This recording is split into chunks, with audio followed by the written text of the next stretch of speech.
Hello everyone, welcome to our Let's Play series of A.T.O.M RPG. This is Colonel RPG as usual, and I'm very happy that you're chose to join me today, because we have friends, and we have quite a pretty soundtrack here. I was ending last episode. Ooh, what's going on in here? Oh right, this is what he was talking about last episode. I was ending last episode, and I was thinking about the soundtrack that it reminded me of MODOK's soundtrack. And I now started the game again, and it doesn't remind me of that anymore. Maybe I think it is the same track, but it is very pretty. I like that, this sort of atmospheric sound. It's very nice. Anyway, let's. So we talked to this guy already, the commander of the Border Guard Fortress, translated here as the Border Guard Fortress, because sometimes it isn't. Let's hope that he likes. He does have decent prices, so I'll sell him a spoon, you know, as you do. I'll also sell him one of these, might buy the tobacco, and get the... Does that add up? That does not add up. This is not okay. Gasparamide, maybe? Nah. Yeah. Let's do away with the money there, and I'll make some out of that. Could you tell me about yourself? I don't know if I asked him. No, I did not. Mother called me A.T.O.M. That's a fairly common name, I'm led to believe, in Russia. But I do wonder, because the only A.T.O.M I know is from Metro 2032 and 2033. 2032 is the book, right? Or is... I don't remember the dates. And then there's another one, 38 or something. Anyway, the Metro series. And yeah, it's A.T.O.M, the main character. Anyway, I wonder if he's a reference. And my guys called me Commander Green. It doesn't just sound cool. Green is actually an English word. Yeah, I see what you mean, though. There were people who spoke this language long ago until our country roasted them to smithereens. Yeah, smithereens is also a very English word, and British at that. Yeah, you're one hell of a polyglot, Commander Green, speaking English, and that's that. They could call you A.T.O.M. Actually, that would be interesting. My mother called me Green. They called me A.T.O.M. It wouldn't make sense for the smithereens bit, though. You know, for the translation. So, what are you doing here? The man gestures around as if trying to embrace his surroundings. I'm in charge of the Wolves of Paragon Company. You have a problem with Paragon? Someone here doesn't like you? Paragon won't lift a finger about it. Paragon will just let off its wolves, and there'll be nothing left of the offender. We're tough, though. So we're tough guys. Have you seen the muscles on some of my men? Hard as stone, and a heart is also a muscle. You know, he says. And there's no place for pity in their hearts. Hard as stone, their hearts, yeah. So, why does your helmet say peace, then? Doesn't sound too aggressive. Huh. Well, it does sound aggressive, though, depending on your perspective, I guess. I think I was trying to suggest something about the duality of man. I'm combative, but my helmet says peace. It's a Jungian thing, he says. No, that's not... I mean, sure. I wonder if it is peace that it says. Because, you know... Like, I've never been in the army myself. I've never done, I've not been a conscript or anything. So my knowledge of mentality, of army mentality in general, is all secondhand. And that's not counting, of course, from movies and stuff like that. So I'm not really sure how people in the army rationalize the notion of just being, you know, combative and specifically aggressive and you know, the armies tend to breed a position of authority, and that authority comes from an inherent right that an army has over other people. It's not just, you know, you're not on the same footing when you're as far as I can tell anyway. If you're an army officer or you're an army soldier, you're an army person anyway, and you are dealing with a civilian or much more so an enemy, but even if you're dealing just with a civilian, you're always in a position of superiority, so that shapes the way you will act.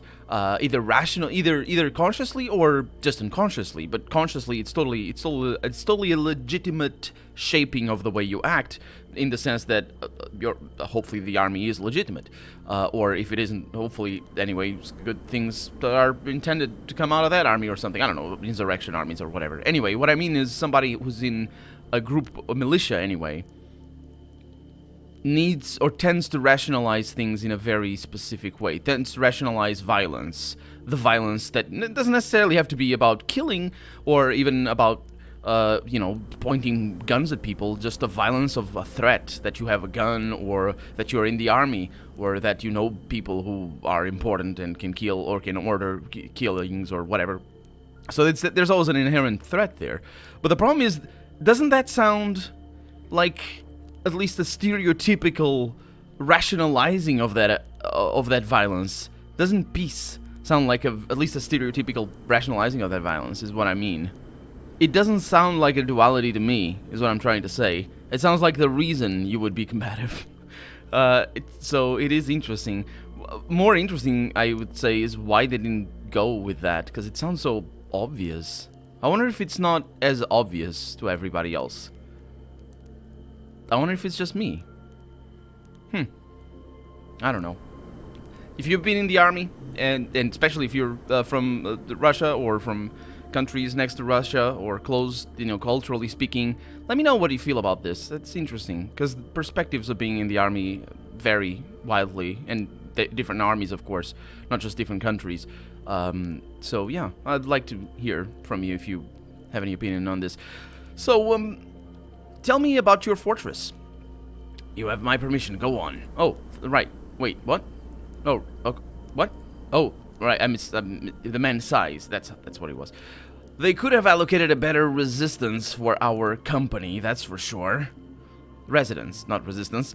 You can barely turn here. It's tiny, like a matchbox. They say the more the merrier, but it's not about our fortress. While there are a lot of us crammed here, we're not merry at all. On the contrary, we're quite annoyed with our bosses for the bad living conditions and even worse conditions in which we have to guard the site. Well, I did notice that this was very small. That's true. Have you heard any rumors recently? The man casts a glance around and looks at you over his glasses. I don't drink that much, so this story didn't affect me as strongly as it could have, but still, this story is about a man who decided to say goodbye to booze. Goodbye is all one word, but that's fine. He wasn't strong enough to quit drinking on his own, so he turned to a healer. 3 nights was she skipping around him. I suppose this is the healer, she, not the alcohol. Playing tambourine. At last she was able to drive his desire to drink away. But she missed a very important detail. He had been besotted with... I don't know that word. Anyway, he had been besotted with vodka for well over half of his life. She separated him from his love for alcohol, but with it, all his memories and skills and personality traits disappeared as well, because all of it was intertwined with his obsession for booze. That's actually a real thing. I mean, maybe not to this extreme. Certainly not with a wall playing tambourine for 3 days straight around him. But it's a real thing. People gain... people tend to remember things that they learned or heard or saw when they were drunk, and when they are drunk they remember that, and then when they are sober they don't. That's like I don't know how to explain it very well. And there's also different there's people who just have absolutely different personalities when they're sober and when they're drunk. And of course I'm talking specifically about people who have the addiction, so not just drinking every once in a while and all of a sudden you're different, because that's not really what I'm talking about. Just, I'm talking about people who are actually ill with alcoholism, and then they have different personalities, depending on their state of mind. And he says, so that man turned into a nameless strider. But this is not the worst of it. That is not the worst of it. People say his dependence developed into a separate person. People who have seen him with their own eyes call him the indulgent one. It's all nonsense, of course. Where would you find a healer who could actually help? Even if the result is not what you expected, they're all charlatans, cheats, and double dealers. The healer. There's no healers. Okay, well, maybe he's speaking from personal experience, trying to get himself rid of his devils himself. Hey, I took that empty bottle. Empty bottle. Definitely not full. More empty bottles. That's telling me something. Oh, that's locked. Okay, let's see if we can get that. Very fast, please, before anybody sees me. That doesn't matter. I have one of these things. How does that work? Is it just like that? You can't break the lock. You failed to break the lock. Right. At least they don't jam. Did you see the difference? Is what I'm talking about. The name changed. Nobody's bothering me right now. This is great. I might be able to do it. Come on. What could be the chances? Also, I wonder if anybody in my team is better than I am. Lockpicking at 70. Well, right now it's at 70. Yeah, these guys suck. And by the way, somebody told me in the comments, thank you very much, that I'm gonna get a new companion in here. Or maybe I'm mistaken. And I misunderstood, because I read the comment, like, in a hurry. A lot of the comments I read, I do it at work, because it's boring half the time, and I'm like, no. And then comments show up on my YouTube thing, and I'm like, yay. Anyway, this is not working. This is terrible. How difficult could it be? It's a box. I know it's a box. That's not the point. Okay, put it over there. I'll do it off camera. I could fill time talking about rambling about things. I couldn't actually. I can't think of anything to ramble about. That's the great thing about this game. It never fails to provide me with things so that I can go on tirades about. And tirades there sounds like, ooh, 9mm. Sounds like I'm tirade sort of sounds to me anyway. Sounds like complaining, but it doesn't mean that. It just means, you know, it means you talk for a while. What? I'm sleeping. Let's talk tomorrow. He says. Ooh, that's good. That guy just shouts Bell. He's just Bell. It's not even Bell End. He's not calling anybody names. He's just saying Bell. That's quite interesting. Okay, let's have a chat with him. Oh my god. He's a mutant, I think. Maybe. Maybe I shouldn't say that out loud. Maybe he's not. Maybe that's just, you know. No, I could see that. Yeah, I could see that being, well, apart from the fact that we're all mutants, mutation is a thing, but what I mean is like, you know, Fallout-style mutant. I think that's cleft palate. Cleft palate sometimes shows up in the nose. So, he does have the heterochromia in the eyes. So, yeah, that's, yeah, but I don't know. In front of you stands a man armored like a tank. He repeatedly hits his head in a pre-war helmet against concrete block. I thought he was going to hit it with his hand, because that would be a direct reference to one of the animations in Fallout of the super mutants. And also scratching his ass. That would be another animation. Anyway, he repeatedly hits his head in a pre-war helmet against concrete blocks and cries out something like a mantra. 1, 2, 3, blow bell. Yeah, he's saying that. Judging by the other guards paying no attention to him whatsoever, this happens quite regularly. Oh.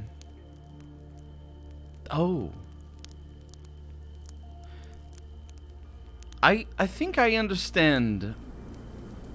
Speaking of rambling, do you know how sometimes I talk about how I fail to see particular details, but the narrator tells me those details? And sometimes they're like really insightful details. And I'd never understand why they do that until now. I think I understand it now. And this is the least obvious, or rather, this is the most obvious example, this last line. But in a way, it's also the least obvious way they do it. So, how I think the game was written is that the narrator likes to explain the subtext, basically. And I'm pretty sure some characters do that as well, but it's not common enough for me to I have noticed it. But there it goes. Do you see that? Bang. Oh, not blow. Oh, no. Bang would make a lot more sense.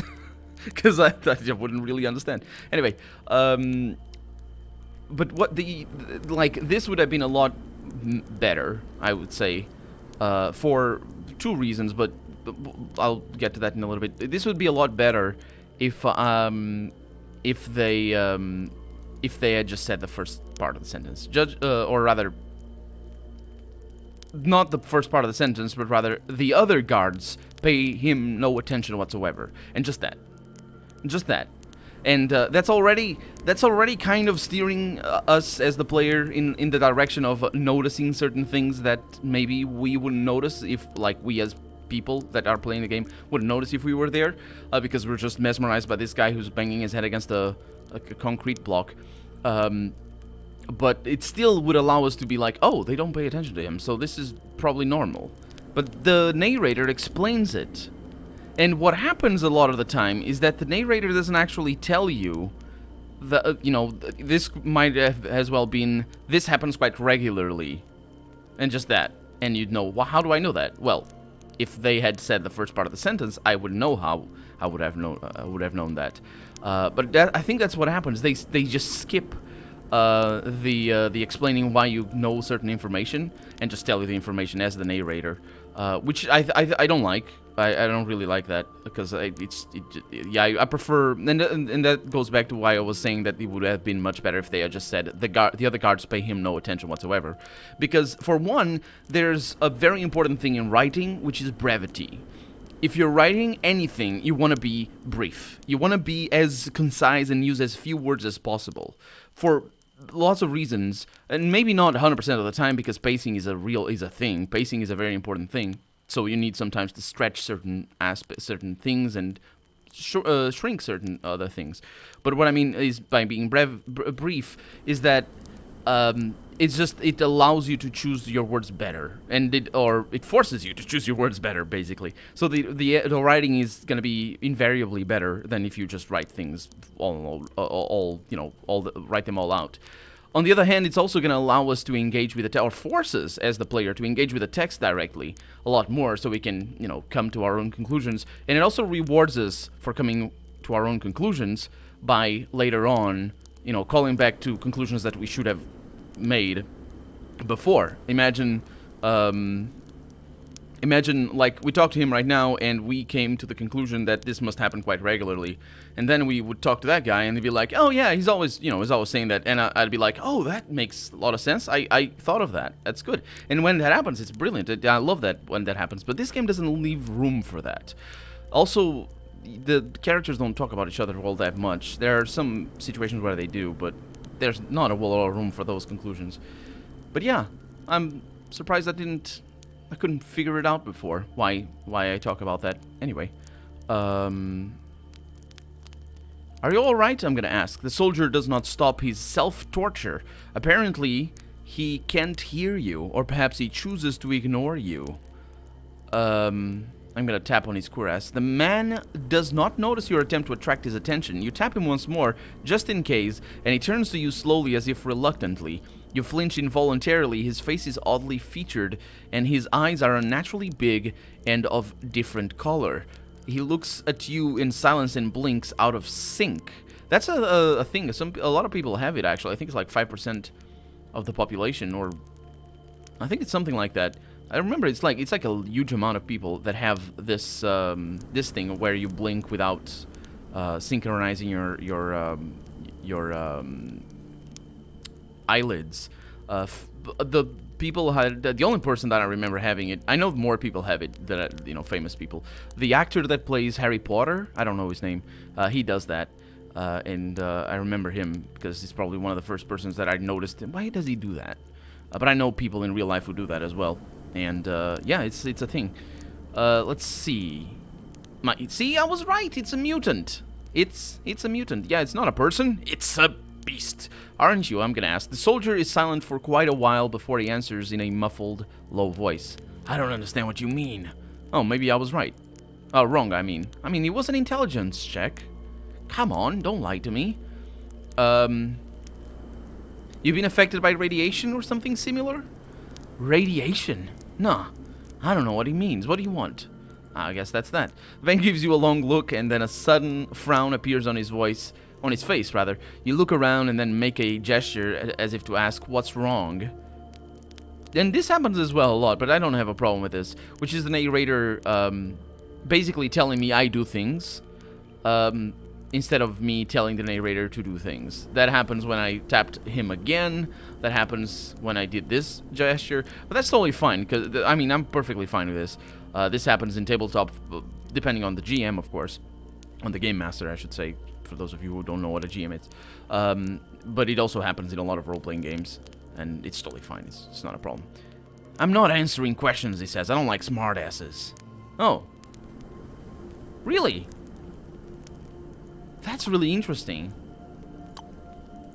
Is he supposed to be only for low intelligence characters?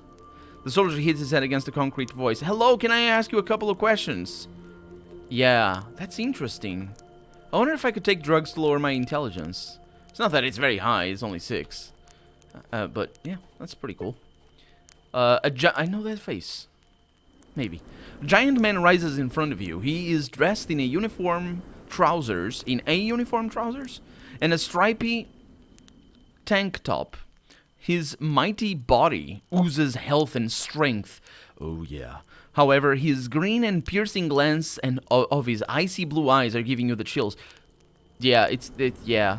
I guess that would be all the same thing, wouldn't it? Why would it be a however? You'd say, and his green and piercing glance, and the piercing glance of his icy blue eyes are giving you the chills. You look back at the giant as you recall the words of a wise advisor you once had in A.T.O.M. Quote, there are fighters whose eyes reflect the emptiness and horrors of the war. Avoid them. They are afraid of death. And then there are fighters whose eyes are filled with the drunken ecstasy of the battle and reflections of endless fields covered in their enemies' bodies. Avoid them, for death is following them like their faithful dog. That's what I recall, just by looking at his muscles and abs and all that. And it looks like right now you will have to deal with a second kind of fighter, says the narrator. Really? Okay. What are you looking at, son? Don't tell me that you've recognized me. Yes, your face seems familiar. The fighter measures you with an annoyed look. Familiar? How come? I don't know. Then why did you even mention it? Fine, because you asked. Because you asked. I mentioned it because you asked, you dummy. Well, I don't know. Yeah, well, I do know. That's what I just said is true. Oh, did I sell? What the heck happened to my gas pyramid? There it is. That's why I asked, but I don't know where he's from. That's what I mean, I don't know. Okay, so we got a lot of stuff around here. Nothing to sell, quite unfortunately. We could make some ciggies. I do have this, but he does. Well, I could get that. Ooh, I couldn't get this one. That's a shame. Do I have waste paper? I don't have waste paper. Terrible. Terrible things. I do have toilet paper. Really? I don't have waste paper. Did I sell it? See? Terrible. I mean, it's just... why? What am I doing? What am I doing? It's fine. Seriously, though, I would like... It's right there. I don't have too much of it, though. Let's sell the corn seeds. And just go like that. Yeah, sounds good to me. Thank you very much. I don't know why I bought the fork. So can I ask you a couple of questions? No, wait a minute. Let me be frank. You don't look like you belong here. So who are you? Who were you before? The warrior is cracking his knuckles. I appreciate your candor. Once you've fought as many battles as I've had, you will start hiding not only your name, but even your favorite brand of vodka as if it was a matter of national security. That... Okay. The implication here being that if you fight many battles, you become very dedicated to, I would assume, the plight of the battles, and not desensitized to them. Okay. So for now, I only see you blabbermouth. Oh wait, this is not the questions. I thought it was the yeah. All the stories of your military past don't seem that convincing at all. He didn't say that though. Trust me, friend, I won't rat you out. Word of a Special Forces veteran. The giant, I assume, slaps his thigh with a roaring laughter. You, a veteran? An officer? Of what? Of a sandbox? You just crack me up. Although considering that today a war might mean a simple massacre between two bandit clans, and what some people try to pass off as an army nowadays. God damn, maybe you are for real. Alright, officer, what is the best part of the battle? To live it through, to make it out alive with your men. While the fighter listens to you, his facial expressions change from disgust to dislike to slight anger and disappointment. So he's just disappointed, which is good, because yeah. You are only seeing one part of the picture, rookie. Or to be more precise, you're as blind as a mole. Go learn, and then maybe we can talk again. The answer... That's interesting. I wonder if I can talk again about that. I can't.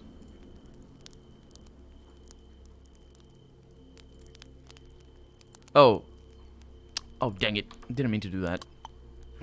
I double-click by mistake. Let's not, commit to those answers. My point is that that's how you get that. Okay, so... Oh, I can tell him about being an atom. Right. No, I'm not reading that. Oh my god. He stole me? I'm not reading that. I'm not doing that. I wanted to get out of that dialogue. Because I think this is the guy that I need to recruit. And that's not for our team. It's for a mission. But we're out of time for the day, so let's recruit him next episode and not lose the 100 ruble. I don't even know what I did. Anyway, for right now, I'm Girl RPG, and this has been Atom RPG. I really hope you enjoyed it. And if you did, go ahead and leave a comment. Like the video if you want to see the next episode come out sooner rather than later. But above all, thank you so much for watching, and I hope I'll see you next episode. Bye-bye.